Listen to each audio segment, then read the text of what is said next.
All right, what's going on, everybody? Well, every now and then, from time to time, I find myself having to do this.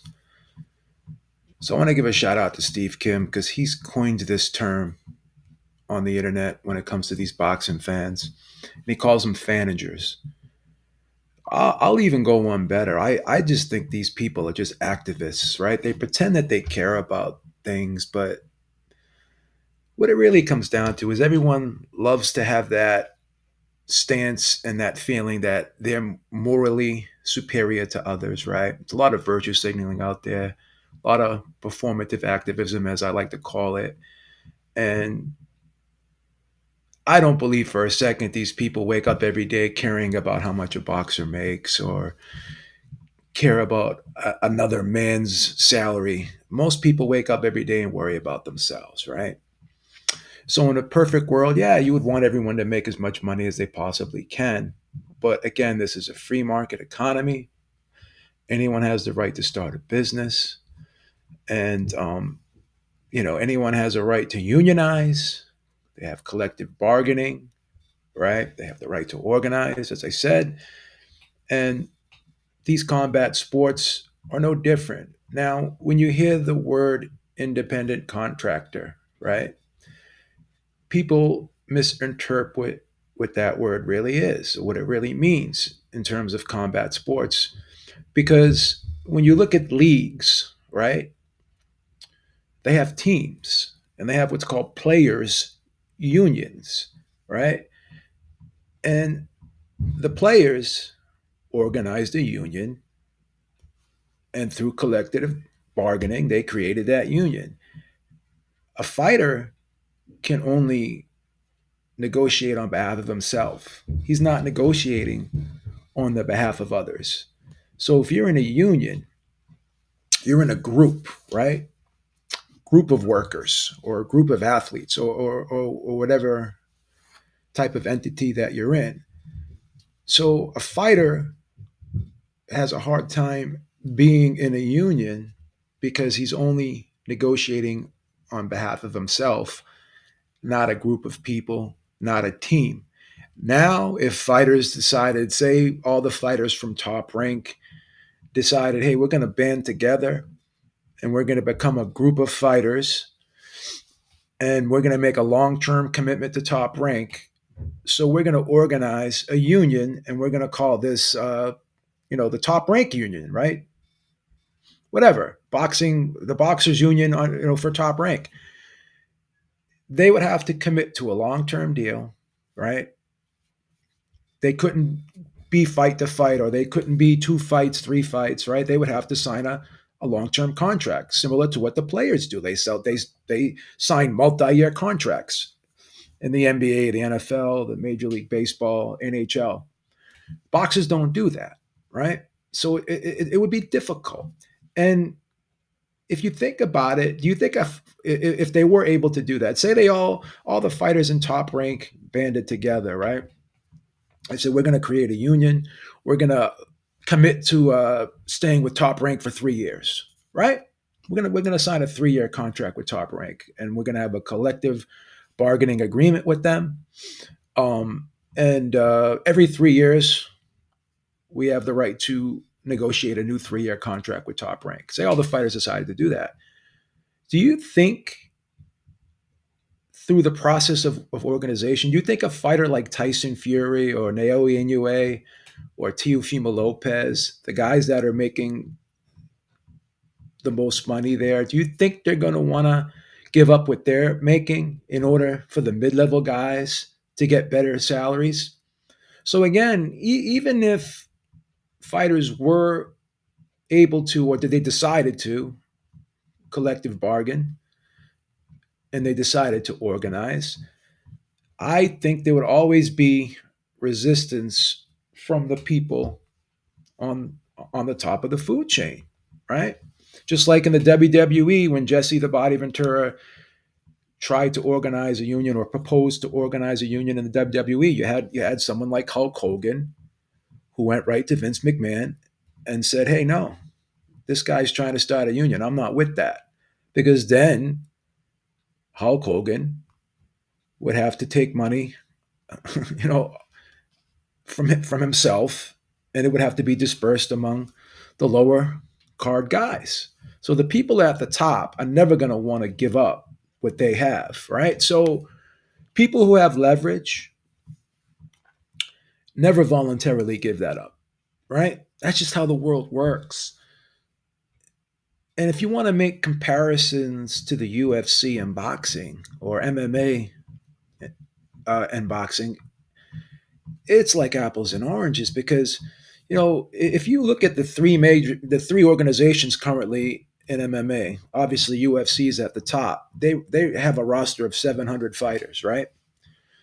And then you look at the PFL, they have like 72 fighters. And then you look at one championship, they have about 700 fighters themselves. So collectively, between these three leagues, if you will, they have about close to 1,400 registered professional MMA fighters. You can go on BoxRec right now, and there's 20,000 registered boxers in the world. So whenever you have a market that is that large in comparison to a smaller market, obviously the larger market is going to be more competitive, right? Because these boxers have many more options. And if the UFC is so bad, then why do the best fighters in the world always fight there, right? When they have choices like the PFL and one championship, and then they had Bellator before they had WEC. So I think WEC's gone, Bellator's gone. I believe the UFC acquired Bellator. So all the UFC is doing is what the market is allowing it to do. So the market dictates what a company can do and what they can't do in terms of, success. Now, obviously, they have to follow labor laws. But once again, if you're an independent contractor, meaning you negotiate on behalf of yourself and yourself only, and you're not part of a group of people like a team, or if you a group of people working for a company, right?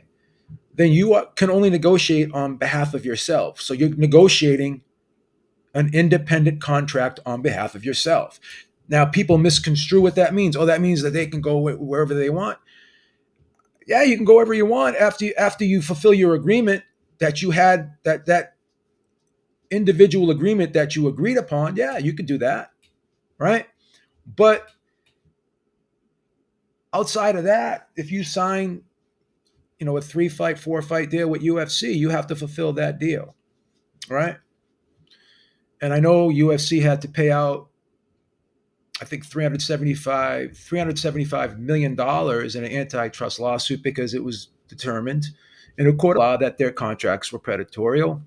They were unconscionable, meaning they were too heavily leveraged towards the company and not balanced enough towards the actual fighters. So they lost and they paid it out. But I say that was under Zuffa when UFC was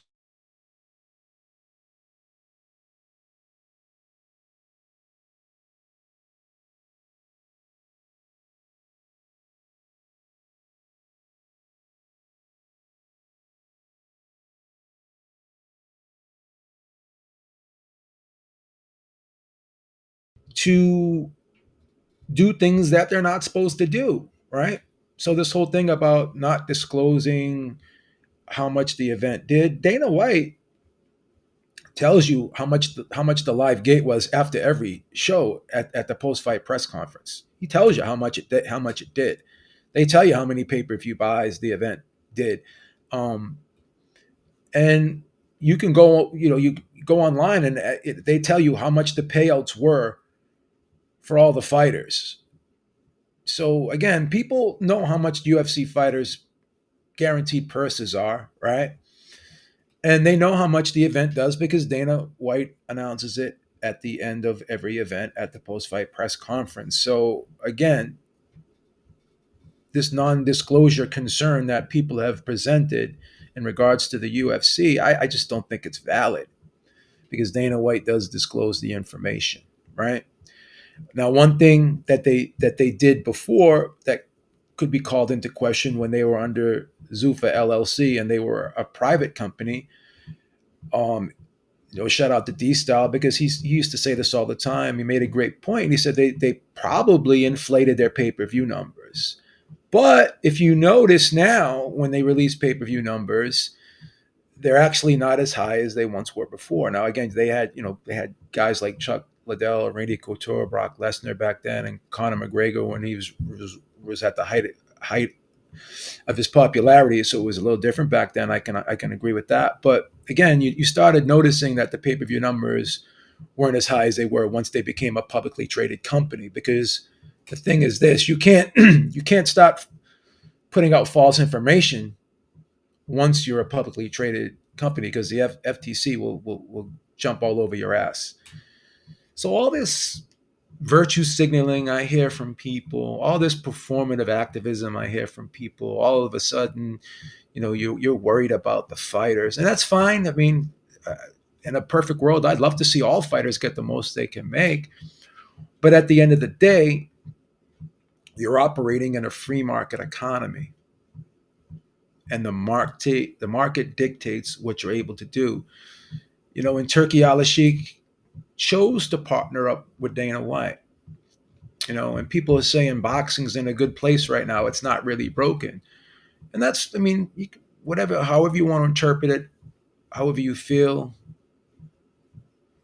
what the health of the sport is currently, that's up to you to decide. But at the end of the day, before Turkey Al-Sheikh came into the picture, right, we weren't getting the fights we wanted, right? So I trust Turkey Al-Sheikh's judgment. If he decides he wants to create a league with Dana White, then I trust his judgment because so far he hasn't steered me wrong.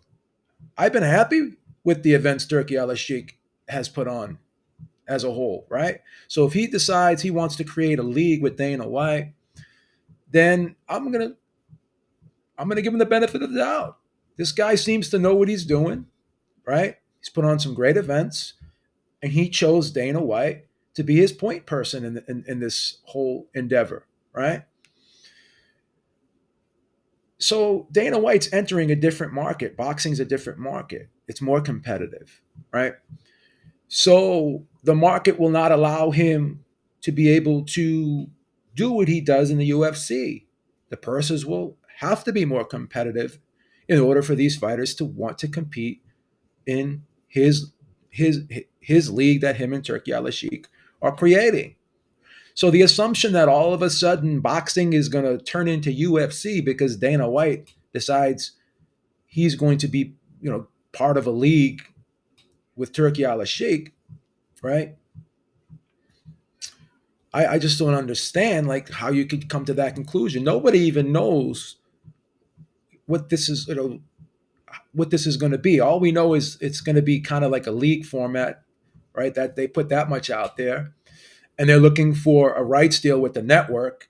So I'm assuming there's not going to be a ton of pay-per-views. I think a lot of this will be available through a digital platform or some type of broadcast platform.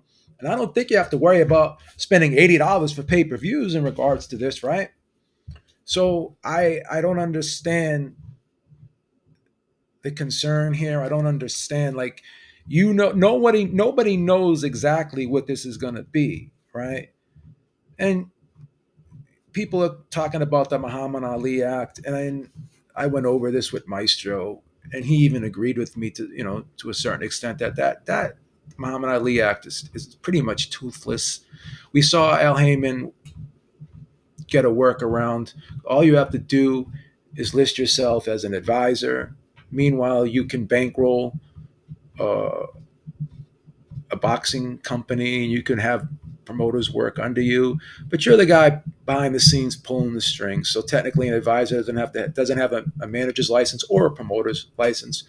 But if he's the one that's bankrolling the company, obviously he's going to be in charge of who fights and who gets paid what.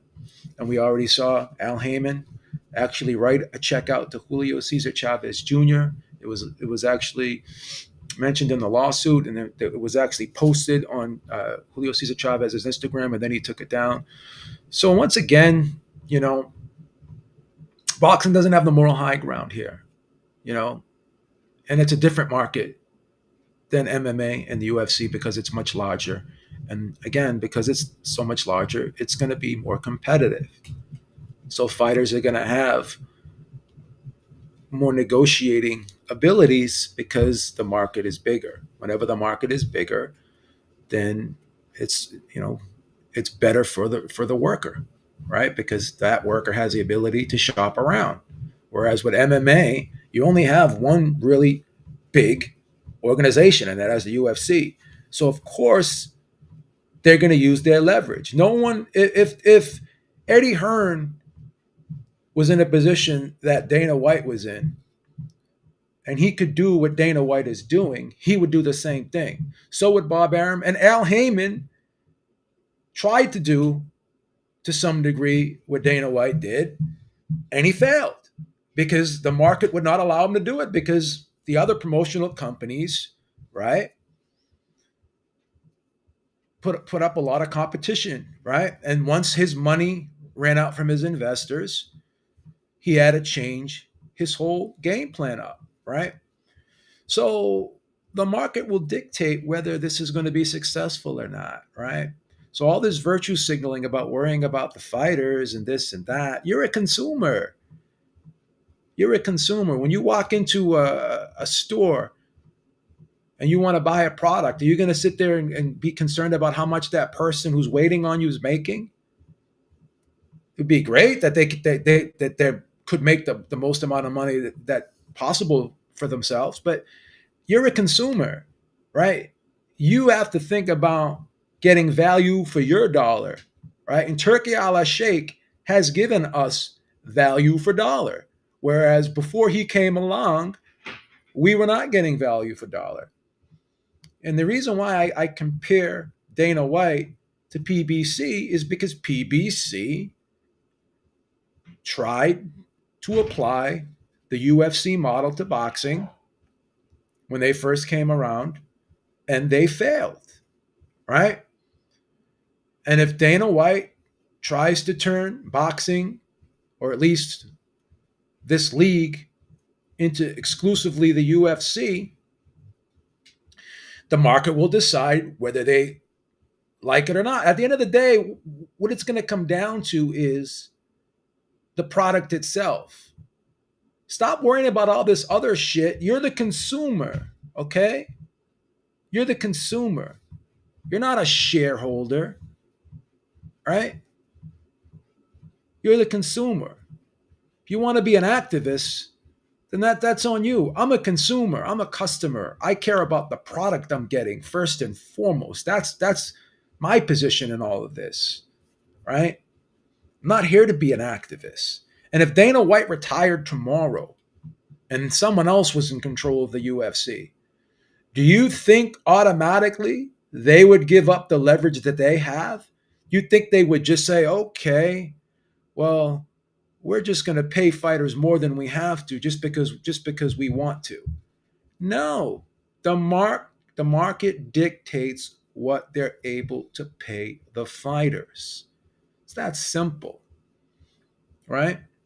It's that simple. And now that they're a publicly traded company, I repeat, they're going to have to follow labor laws. They're going to have to follow the laws that businesses have to follow. They can't violate any RICO acts. They can't. They're not a monopoly, right? They're not a monopoly. They're a monoscopoly. Like Amazon is a monoscopoly. They have a large share of the market, right? So they're not a monopoly. But moving forward, they paid out that antitrust lawsuit $375 million. So moving forward, I think they're going to be on their P's and Q's. I don't think I think that they're going to basically you know, do what they're supposed to do in regards to these contracts, right? And Turki Al-Sheikh's the one that's going to be cutting the checks here, right? He's the guy that's putting up the money. So he's in control of the purse strings. No one's complaining about in boxing These fighters who've been involved in Turki Al-Sheikh events, these Riyadh season events, no one's complaining about their purses. No one's complaining about not getting paid, right? So again, boxing can never really fully be run like the UFC. So all of this outrage and anxiety, or this fake outrage, or this fake virtue signaling, or this fake performative activism that I'm seeing out there, because people like to just feel like they're they're morally superior to others. They love this feeling of making themselves feel better about themselves and feeling good about themselves, but they really don't look at the reality of the situation, right? And if you look at the reality of the situation, okay, the market will dictate success or failure of this endeavor between Turki Al-Sheikh and Dana White. It's that simple. It's that simple. It's that simple. And if you want to wake up every day worrying about what's in another man's pocket, then that's up to you, bro. I care about what I do, what I'm making, right? That's what I care about. I care about getting value for my dollar, right? So this isn't really about Dana White. If you want to, like, if you want to make this about Dana White is operating in a system, right, that everyone operates in. So anyone can do what Dana White does, and people have done what Dana White does, right? Boxing is not this morally superior sport in comparison to other sports, right? We've had history of corruption in boxing for the longest time. So all of a sudden now, can Dana White make it any worse than it's already been? We literally had Bob Arum pay a sanctioning body to get his fighters ranked. Don King's done the same thing. Don King's been sued several times. Like, boxing promoters have gotten sued many times over the years, right? Promoters sue fighters over the years for not fulfilling their contracts.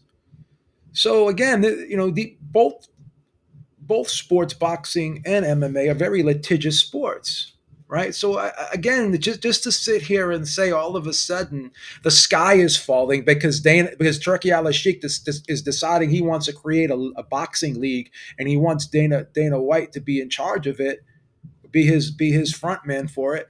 All of a sudden, now all these, like, Top Rank's going to go out of business now. Matchroom's going to go out of business now. PBC is going to go out of business now. Golden Boy's going to go out of business now. No, this is called competition. There's no barrier to entry, right? Anybody can create a business in this country if they play by the rules. And if they don't play by the rules, then they'll have to pay for not playing by the rules, right? It's that simple. So I'm not gonna buy all of this performative activism, all these virtue signalers out there. Oh, what about this? What about that? Meanwhile, half these people aren't even paying for fights. And I know people get mad when I say it, but I know a lot of people who don't pay for fights, right? But then they want to sit here and advocate for fighters, right? I know a lot of people who don't even go to fights, right? And they want to sit here and they want to advocate for fighters, right? Everyone wants to get up on their soapbox. Oh, I'm for the fighter. I'm this, that, and that. Bro, don't you realize that the more the fighters get paid, the more you're going to have to pay for a pay-per-view, the more you're going to have to pay for a ticket to go to an event. So as a consumer, you would want there to be some type of balance between what the promoters are willing to give the fighters. So many times we hear, oh, well, this fighter's not worth this fight. No, the market dictates what the fighter is worth. It's that simple. The deal you take is the deal you make. That's what it is. The deal you take is the deal you make, right? So that's what an independent contractor is. You are negotiating on behalf of yourself. You're not collective bargaining. Okay. You're not organizing, right? Because it's you. You are the one sitting down negotiating your deal, right? And if you're not sure of what you're signing, you have a lawyer look at it. That's your responsibility. Okay. And if you sign a document, right, that is not legal, then the court system will work it out. That's the way it works, right? That's the way it works. So I'm not afraid of Dana White, right? Dana White is operating within a system. He's a capitalist. And I hear people say, well, I'm not a capitalist. Well, 99.9% of the world has some form of free market economy in it, right? United States is considered a free market economy, but we have a bit of socialism. We have social programs. We have people can get Medicaid or whatever. People are poverty level, they get assistance. So again, not no country is truly 100% a free market economy, but most countries, for the most part, have some form of capitalism in it. And I'm not against it. I like being able to choose, and you should be able to. You should like being able to choose too. No one's forced. No one's going to force you to watch this league, right? It's funny hearing people criticize boxing fans criticize UFC. Guys don't even watch the sport. And admittedly, I'm a casual UFC fan. There's only a few fighters that I watch. I'm a big John Jones fan, right? I like Kamaru Usman, you know. I like Israel Adesanya. There's a handful of fighters I like that I watch. So again, I mean, it is what it is. Let's just sit back. Let's wait and see what happens. And you're criticizing something before you even saw it, right? You haven't even seen anything. You haven't even seen the product yet, and automatically you're saying it's a bad product. How do you know it's a bad product? It hasn't even come out yet. They haven't done anything. Oh, well, they're going to get rid of the Muhammad Ali Act. How do you know that? One person says one thing, and then all of a sudden you just think the Muhammad Ali Act's going to go away. And again, how strong is that Muhammad Ali Act? When has it ever been enforced? When did someone, the last time I saw someone try to use it in a lawsuit, they lost, right? They lost. And I hear Chris Algieri tried to use it against Joe DeGuardia. But again, like a star boxing. But again, what like didn't work then either, because they ought to. Again, these fighter, these promoters give the information to the commissions. All right, so this whole non-disclosure concern is it's baseless. The last UFC event, if you Google it, you just put UFC payouts, it'll tell you how much everyone's guaranteed purse was on the card. And if you're not a pay-per-view fighter, then you don't even really need to know how much the gate does, but Dana White tells you after every event, this is the live gate, this is how much we generated. So the only concern you people have is this whole thing about, oh, well, they have their own title. Okay. What's wrong with having one champion? It's just the hypocrisy of these people. Oh, well, there's too many belts. We need to only have one champion. And then when the UFC has one champion, oh, well, it's not fair that there's only one champion. Why can't they fight PFL? Why can't? Because again, it's a league format. PFL is a league, pro fight league, Ultimate Fighting Championship, right? One championship. That's what these are league. These are essentially leagues. And if this new boxing endeavor that that Dana and Turkey are gonna start up, right? If they categorize this as a league, then I don't even know how if how the Muhammad Ali Act would be applied if they just say, well, we're not a promotional company, we're operating as a league, right?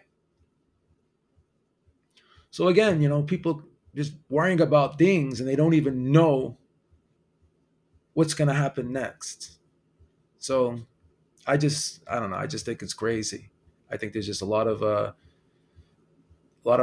fake outrage there, and just people just want to criticize for the sake of criticize, and that's all it is.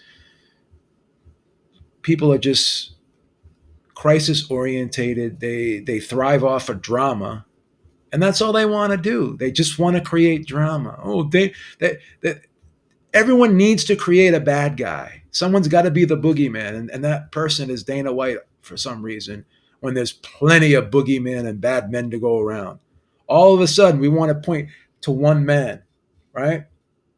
I remember this too when it's the same thing when PBC came about. How everyone was like, "Oh, Al Heyman's trying to create a monopoly." Blah blah. You can't. The market will not allow you to create a monopoly as long as there's other entities out there that are competing against you. You can't create a monopoly. The UFC is a monoscopoly. It's not a monopoly. You still have other MMA organizations out there. And if they were so bad, then why do all the fighters want to fight in the UFC? They don't have to. They could go to PFL. They can go to one championship. You used to have Bellator. You used to have Pancrase. You used to have all these organizations. But over the years, one company is still standing, and that's the UFC. So you're comparing a company that's been around for 32 years to companies that have been around for shit.